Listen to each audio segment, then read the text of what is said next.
സൂര്യനെല്ലി കേസിൽ മുൻ DGP സിബി മാത്യൂസിനെതിരെ കേസെടുത്തു. അതിജീവിതയുടെ വിവരങ്ങൾ വെളിപ്പെടുത്തിയതിലാണ് കേസ്. വിവരങ്ങളുമായി മാനസ ചേരുന്നുണ്ട്.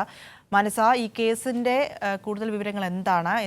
എന്തെല്ലാം വകുപ്പുകളാണ് ചുമത്തിയിരിക്കുന്നത്?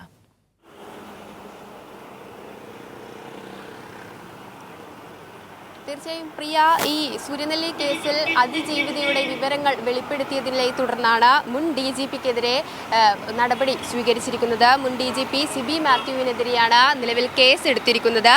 അതിജീവിതയുടെ പേര് വെളിപ്പെടുത്തിയിട്ടില്ല. പക്ഷേ അതിജീവിതയുടെ അച്ഛൻ്റെയും അമ്മയുടെയും മറ്റ് വിവരങ്ങളൊക്കെയും വെളിപ്പെടുത്തുന്ന തരത്തിലായിരുന്നു ഇത്തരത്തിലൊരു ബുക്ക്, നിർഭയം എന്ന ബുക്കിലൂടെ ഇത്തരത്തിലൊരു പരാമർശങ്ങൾ ഉണ്ടായിരിക്കുന്നത്.